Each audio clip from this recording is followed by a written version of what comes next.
Grace Harper had spent 30 years teaching phonics and fractions and the quiet bravery of saying please and thank you. When her husband Mason died, the little brick house in Worthington, Ohio, became her anchor, paid off, sunlit, and orderly, in the way retired teachers like labels on pantry jars, quilts folded with right angles, wind chimes counting the breeze on the porch. Her son Ethan phoned twice a week. His wife Lila arrived on Sundays with a casserole and an earnest smile. "Mom, this place is too big for you," Ethan would say, rubbing the banister Mason had sanded himself. "What if you fall? What if a bill gets missed?" The concern felt like a warm coat. When they suggested moving in to help, Grace said yes before doubt could form. The help looked real at first. Ethan rehung the sagging screen door. Lila cooked unfamiliar but lovely meals and freshened the decor, which meant family photos quietly migrated to drawers and the floral chair where Grace read. After dinner drifted upstairs, mail addressed to Ethan and Lila Harper began arriving even before their boxes were unpacked. Still, Grace told herself, families evolve. One blistering afternoon, while carrying clean towels down the hall, she paused outside Mason's old study. Ethan's voice, low and clipped, slid through the door.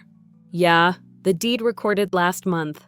Once we get her out, we'll open up the upstairs and list at $750. Grace leaned into the doorframe until her knuckles blanched. "Get her out!"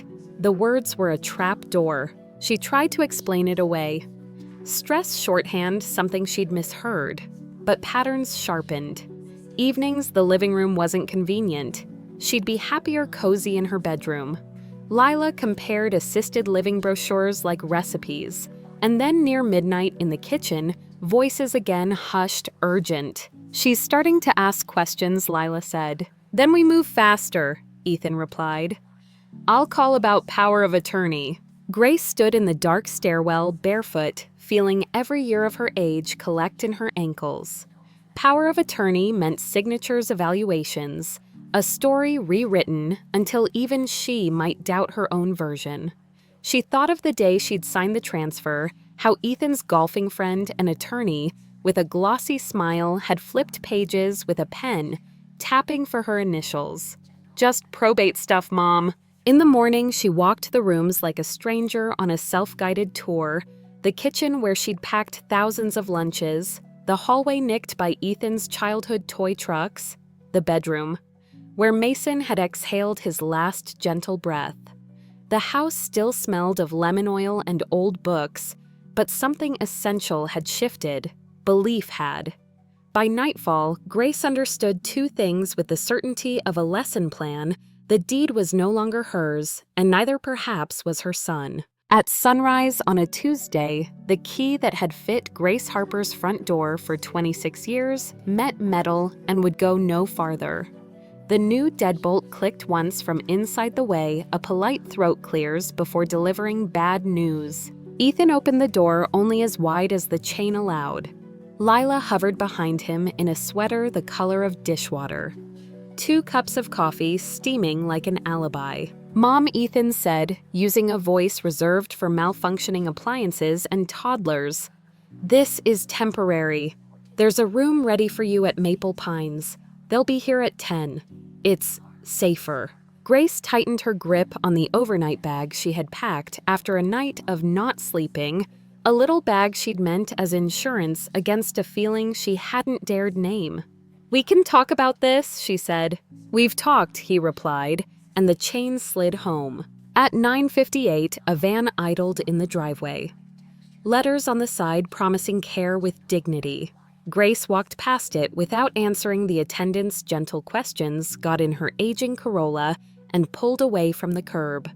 The house in her rearview mirror looked like a photograph of a place she used to live. The first night, she parked along the edge of a 24-hour supermarket lot under a light that stuttered and hummed. She learned how to make a jacket into a curtain, how to move the front seat back without waking the pain at the base of her spine, how to assess which businesses wouldn't mind a quiet woman using their restroom if she bought a coffee and smiled like she had somewhere to be. On the second night, she tried the interstate rest area. Trucks exhaled air brakes and shook the asphalt. She dozed in 10-minute pieces, starting awake at every door slam. By the third night, she had a routine sunrise coffee at the diner that opened at 5, a shower and treadmill at the YMCA. "I'm between places," she told the woman at the desk with the kind eyes who nodded like that was a normal sentence. Then the public library, where Grace took a chair near the window and pretended to compare travel guides while numbness thawed from her hands. The practical problems were oddly humiliating. Her bank wanted a current address to update records, hotels wanted a credit card connected to a home. Brokers wanted references for any apartment worth locking. Modern life assumed a front door you could prove. Grace had a car with mismatched floor mats and a glove compartment full of Kleenex. She tried calling Ethan, voicemail. She tried Lila, voicemail with the cheerful tone of a person who answers everyone except you. She drove by the house just once late afternoon. Ladders leaned against the porch. A dumpster yawned in the yard. Through the open front door, she glimpsed the familiar hallway, stripped of its runner the echo wrong. The workers carried something heavy and laughed. Grace didn't get out of the car. Shame was a physical thing as present as hunger. In reflective surfaces plate glass, the darkened screen of a powered-down computer, she kept encountering a woman who looked like some of the mothers she'd worried about in conferences years ago. Unwashed hair gathered with a rubber band cardigan used as a blanket. Stubborn light in the eyes even so. When she caught herself making that assessment, the teacher inside her issued a rare reprimand, "Practice Mercy Harper." Days blurred until the library calendar board told her it had been 2 weeks. She was checking email habit mostly when a new name leapt from the screen, from Owen Whitaker. Subject, Grace. Please read this. Owen was her older brother by 2 years and 3 time zones. They had become holiday siblings, exchanging cards and photos of other people's children. He had flown in for Mason's funeral and made a speech about family being a verb. Gracie, the email read, "Word reached me and I should have called the minute it did. I'll be in Columbus tomorrow. Could you meet me downtown at noon? I booked a room at the Westin. We'll sort this out." He added a phone number. Beneath that, "I'm sorry I'm late." Pride wanted to type a refusal, something brisk about handling things. Prudence reminded her that the car's engine had begun making a conversational rattle. Grace washed her hair at the Y, put on the least wrinkled blouse, and arrived at the Westin with 12 minutes to spare. The lobby smelled like cinnamon and someone else's money. Owen stood when he saw her, and his expression did that complicated sibling math shock plus guilt minus time. He hugged her carefully the way men hug women they can't fix with a wrench. "Gracie," he said. What did they do? She had planned to be composed. Instead, her throat, to which she had taught countless 8-year-olds to project with confidence, went unreliable. The story came out in paragraphs and backtracks. The new locks, the chain, the van, the weeks measured by parking lots and discount muffins, the living room she could no longer stand in. Owen listened without checking his watch. When she was finished, he said, "All right." He picked up a leather folio from the chair beside him and set it on the table between them as if it were heavy in a way that had nothing to do with weight. First thing he said, sliding an envelope toward her. "Keys. House in Bexley.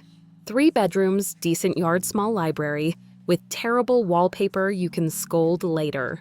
He smiled, and in the smile she glimpsed the boy who once swapped her Halloween candy for promises. "No mortgage. It's yours." Grace stared at the envelope even after it touched her fingers as though it might shy away if startled. "Owen, I can't." "You can," he said gently. "And you will." He opened the folio again and removed a second envelope stiffer. Second thing, a cushion. A large one. He didn't say the number, but the cashier's check inside set it for him $3 million. The zeros arranged themselves like a horizon she'd never expected to see. She tried to hand it back. Owen closed her hand around it instead. I built some things, he said, understated, in a way rich men practice or forget. I never had kids, never settled down. That money will go somewhere when I'm gone. I'd rather see what it does for you while I'm here to be annoying about it. Grace laughed, a short, startled sound that shook something loose in her ribcage. Relief arrived strangely, not as fireworks, but as the removal of a stone she had been carrying without acknowledging. They spent 2 hours in practical talk. Owen had already spoken to a realtor. The Bexley house was move-in ready.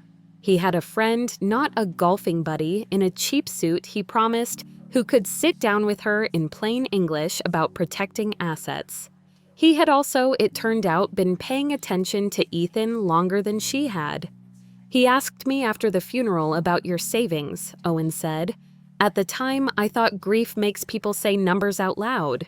Now I think numbers make some people forget names. Grace collected the envelopes, not trusting herself to look at them again, and followed Owen out to a waiting car. At the new house, brick tidy, a maple tree out front. Doing its October work, Owen insisted on unlocking the door and doing a ceremonial after you. The air inside was clean in the way of places staged for photographs, fresh paint, empty shelves poised to tell someone's story. The first hour was logistics thermostat breaker box, the noise the ice maker makes so you don't call a plumber the line where the recycling goes. When Owen left to catch a flight, he hugged her again at the doorway. "Text me when you sleep," he said. "Not if." Grace stood in the foyer a long time after the door closed, letting silence settle around her like a coat finally found again in a crowded cloakroom. Then she did small, meaningful things, opened cabinets, placed a mug by the sink, set the keys in a ceramic dish, folded the blanket she had been using in the car, and put it in a closet to air out the road. In the bathroom, she washed her face without timing the water in her head. In the bedroom, she smoothed a bedspread with both hands until the fabric lay flat like a promise. When sleep came, it came all at once mid-sentence. Morning revealed the house more fully. Sunlight sprawled across the hardwood, a robin skeptical on the fence, the maple's leaves improvising a stained glass window on the floor. Grace brewed coffee and made a list at the kitchen counter, the way she used to make lesson plans, headings, bullet points, verbs that do work. List: call Mr. Adler, her attorney, not Ethan's friend about the deed, and what could be unwound if anything. New P.O. box, change of address for what actually matters. Credit reports all 3, freezes as needed. Replace the phone with one not on any family plan. Find someone to look not for gossip, but for facts. She set the pen down and looked out at the backyard. The word facts anchored her.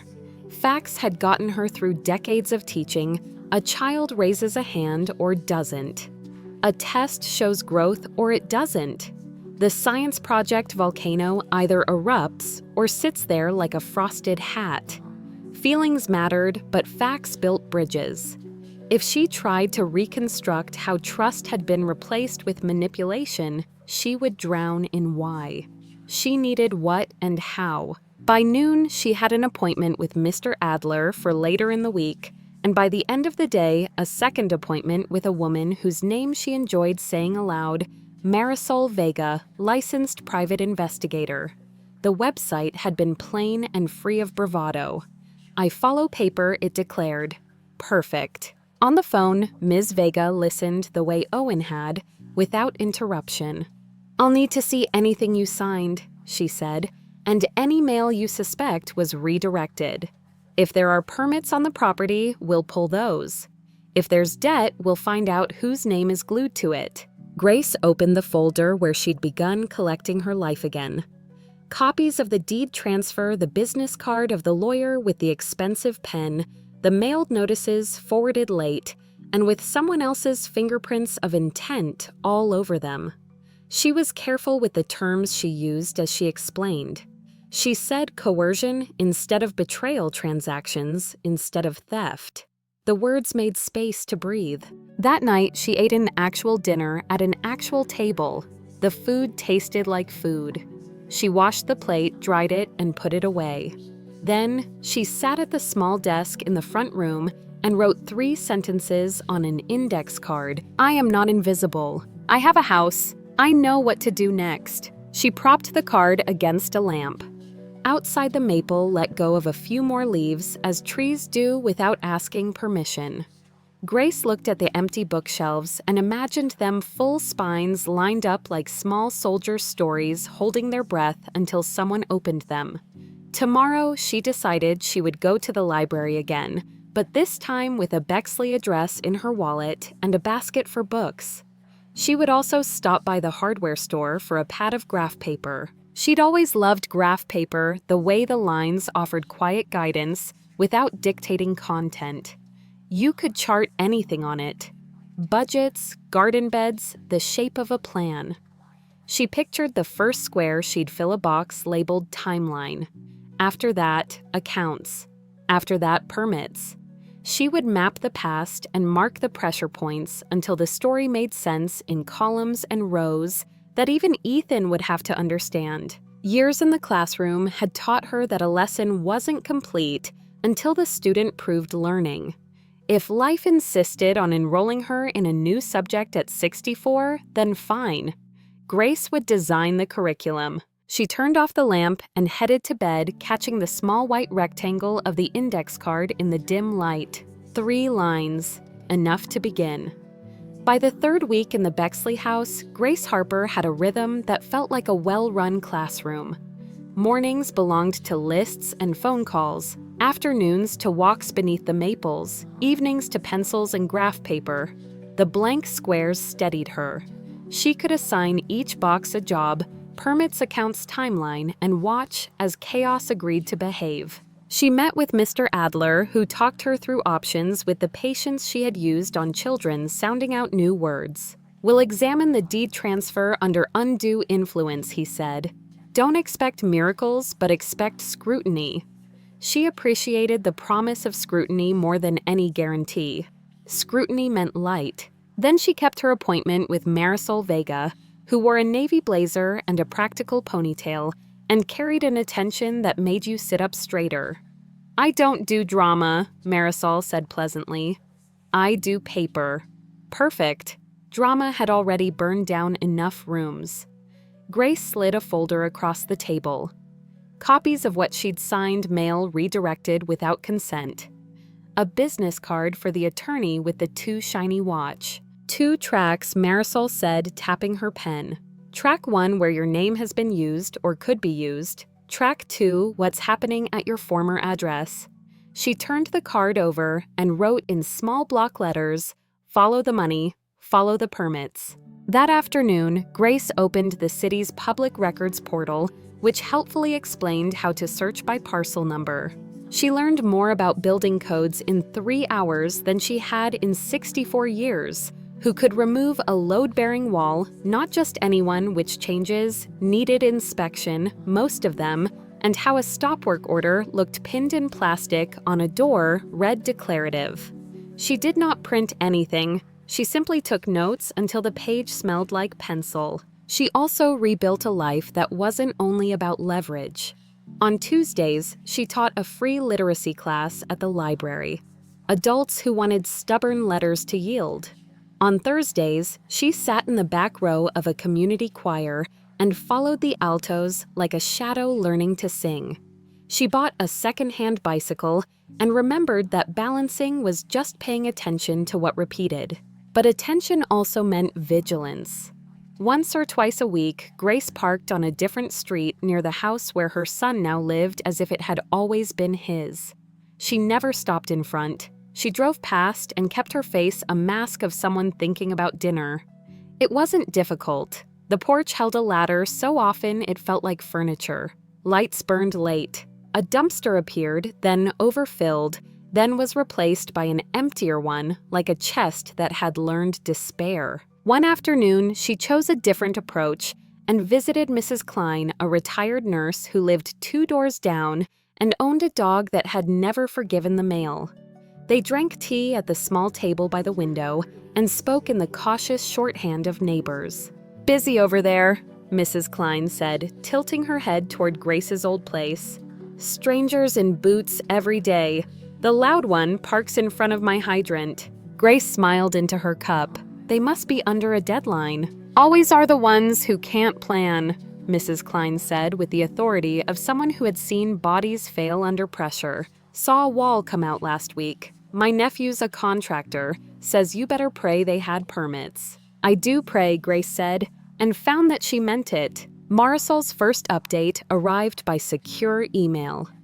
Credit pulls on your profile in the last 60 days. 2 applications attempted, 1 denied, 1 pending. I've placed alerts. Watch your mail.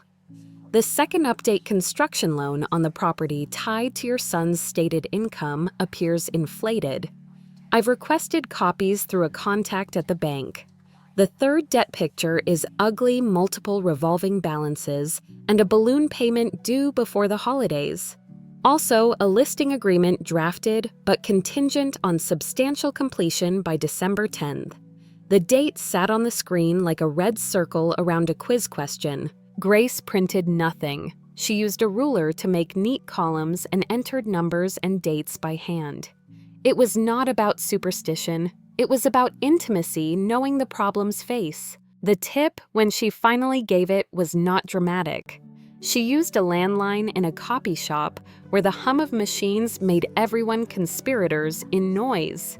I live nearby, she told the operator at the city's code compliance line.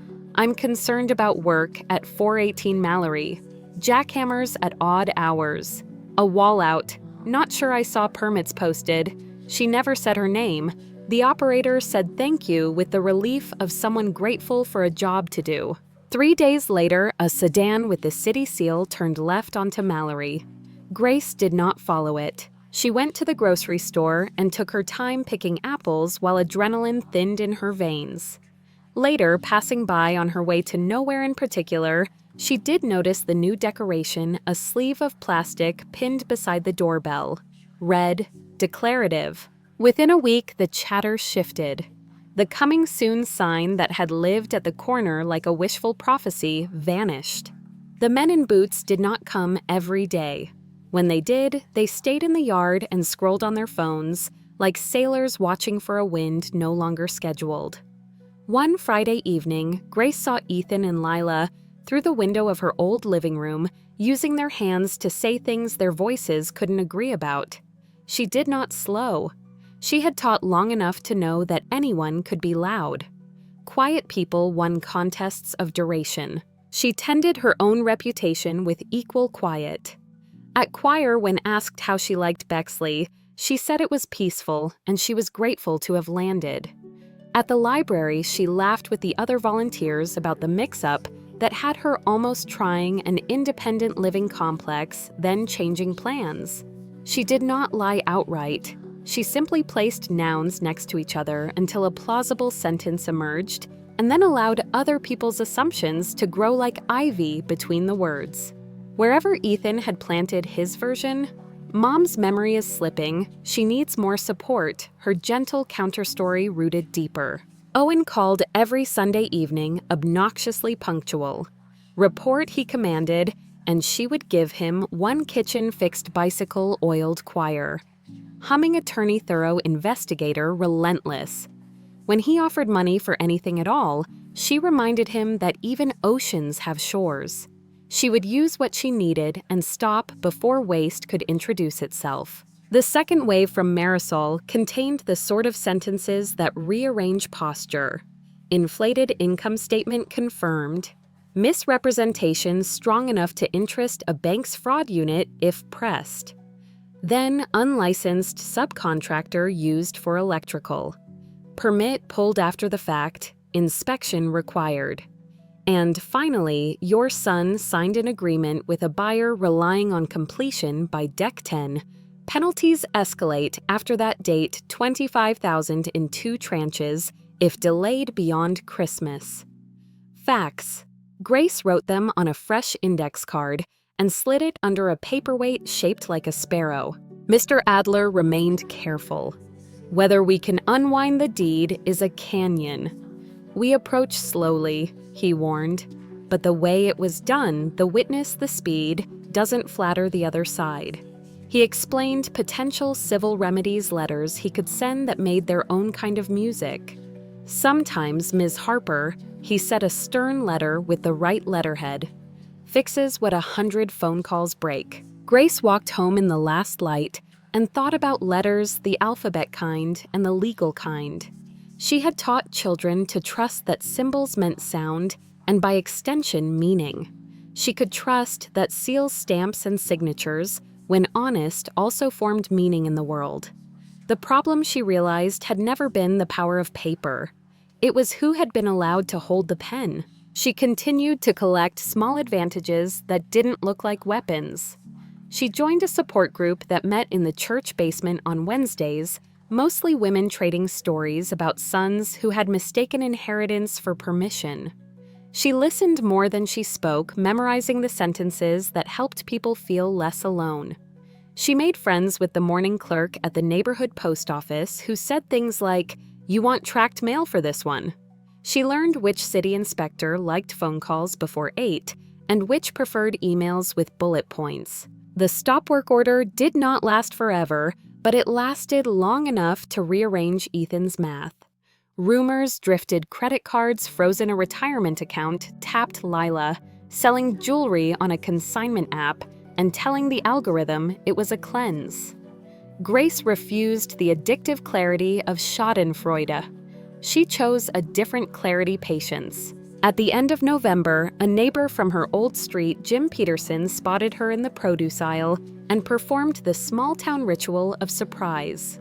"Grace, heard you moved," he said. "Ethan says it's been a tough transition. He's a good kid, worries about you." Grace set a cantaloupe in her cart and adjusted her face into something like wistfulness. "He worries beautifully," she said. "We're all learning as we go." Jim nodded, satisfied with the human decency of it all. Back home, she opened her notebook and drew a last box on the graph paper, "Final lesson." Under it, she wrote, "Don't mistake a quiet plan for no plan." The date December 10th waited like a bell at the end of a school day. When it rang, children would pour into the hallway the way consequences do when they're dismissed. Grace closed the notebook and turned off the light. Outside, the Bexley street was patient, a dark slate on which morning would write again. Inside, she let sleep come like a vote of confidence. The call from Marisol Vega arrived on a bright Saturday that had no business feeling like winter. Grace was polishing the little sparrow paperweight on her desk when the phone hummed. "I've finished the deep dive," Marisol said. "You should sit." Grace stayed standing. "Your son submitted inflated income to secure the construction loan." Marisol continued, voice as steady as a metronome. "There are also e-signatures in your name on 2 revolving accounts. Cash advances total just over $200,000. Some documents were routed through a mail forward that was canceled 2 weeks after you left the house." Grace pulled a sheet of graph paper closer and wrote, "Loan false income credit opened in my name, mail rerouted." The words looked smaller than their weight. "If you want agencies involved," Marisol added, "there's enough here to interest them: bank fraud, identity theft, maybe mail or wire. I'll prepare a clean packet, but you decide if and when we send it." Grace touched the edge of the paper until it lined up perfectly with the desk. "Thank you," she said, and heard how even the syllables were. They ended the call. The kitchen clock chipped away at the mid-morning. She made tea, then didn't drink it. At dusk, another phone rang. This time, the name on the screen had lived in her handwriting for decades, Ethan. She let it ring 3 times the way she had taught herself to wait before answering questions in class. "Hello?" she said. "Mom." The first sound from him was exhaustion shaped like a word. "Can we talk?" "We are," Grace said gently. Things got complicated with the house. Inspections delays. We were blindsided." He coughed up a humorless laugh. "I know there were misunderstandings earlier, but if you could help us bridge a shortfall, we can finish and fix this." "How much is a shortfall?" Grace asked, as if they were discussing a grocery list. "50, he said quickly. "Just a loan. We'd pay it back once we close." "You should come by," Grace said. "This isn't a phone conversation." There was a silence in which Grace could hear him thinking about what the house in Bexley might look like. "Okay," he said. "Tomorrow, 2 o'clock," she replied. After she hung up, Grace opened a thin file and placed its contents in calm stacks. Marisol's summaries copies of the deed transfer a printout from the city portal with a date circled in red, December 10th. Finally, a smaller envelope waited beneath the others, the one that carried her brother Owen's impossible generosity. She set it aside. Not everything had to be part of the show. On Sunday at 2, the doorbell rang. Grace took one breath, then opened the door. Ethan stood on the step, holding white tulips, pretty and apologetic. He'd lost weight. The effort to look put together stopped at his collar. "Hi, Mom," he said, extending the flowers like a bandage. "Come in," Grace answered. She took the tulips, found a vase, and did not ask where he'd bought them or what the florist had said about meaning. Ethan stepped inside and then stopped as if the room had tapped him on the shoulder. The Bexley house was not ostentatious, but it knew what symmetry was. Sunlight worked the hardwood like someone rubbing tired shoulders. The framed prints were simple. The piano polished the mantel a clean line. "This is nice," he said, unable to locate a better adjective. "It is," Grace agreed. "Have a seat." He chose the sofa. She sat opposite in the armchair that made everyone else straighten up. When they faced each other like this, she could still see the boy who'd lined up toy trucks on her hallway baseboard and called them a parade. So, Ethan began. "The renovation's been rough. A few permit issues we didn't anticipate, but the house will be worth a lot once it's finished. And Lila and I," Grace lifted a hand. The room obeyed her the way classrooms used to. "I've read the permits," she said calmly. "I've also read your loan application." He blanched. "How?" "My investigator, Ms. Vega." Grace tapped the folder on the coffee table. "She follows paper. You left a lot of it." Ethan's jaw worked like he was chewing a sentence he couldn't swallow. "It's complicated," he said finally. "Everyone rounds up income to qualify. The bank expects numbers to be true," Grace replied. "And my name on accounts I didn't open. What would you call that rounding error, Mom?" He leaned forward, palms open, an old trick from toddlerhood repackaged as sincerity. "We were cornered. You have a pension savings. This would keep us afloat until closing. Once we sell, we make you whole. I swear." Grace considered the word whole and thought about how often people used it to mean quiet. "I'm not lending you 50, she said, "and I'm not co-signing anything. What I am doing is telling you what I know." She slid the first document across the table, the income statement that did math by wish. The second, a list of accounts with her name in letters that weren't her handwriting. The third, an email from the city about inspections and unlicensed subcontractors. The fourth, the listing agreement with its winter deadline and penalties that arrived like sledges. Ethan stared until the papers blurred. "Where did you get money for this place?" he asked, like the question might destabilize the facts on the table. "Who helped you?" "My brother," Grace said. "Owen bought this house for me. He also gave me $3 million. Ethan's mouth opened and then closed. He looked younger, then older, then briefly like a person at the end of a rope, noticing there is no knot. $3 million, he repeated, as if saying the number might reverse it. "Yes," Grace said. "I am not asking you for anything, but I have options you didn't imagine I'd have." He shook his head as if clearing water from his ears.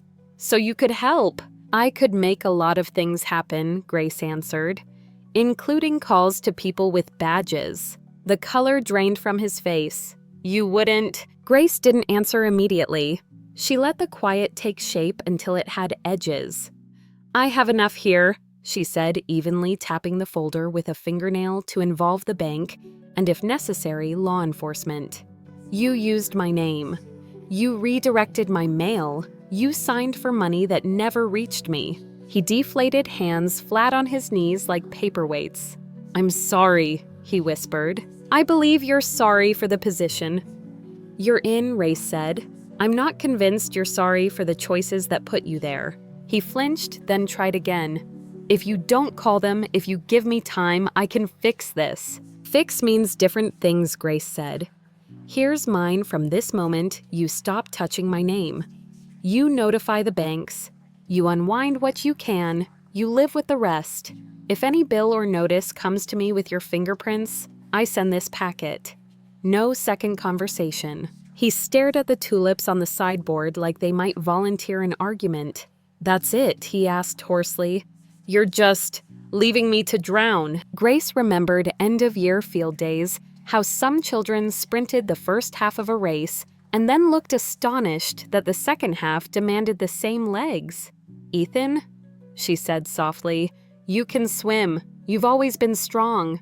But not on my back. He stood because there was nothing left to sit for. At the doorway, he hesitated the way he had as a boy before returning to apologize for a broken lamp. Mom, he said, please. Grace opened the door. Cold air braided itself into the warm.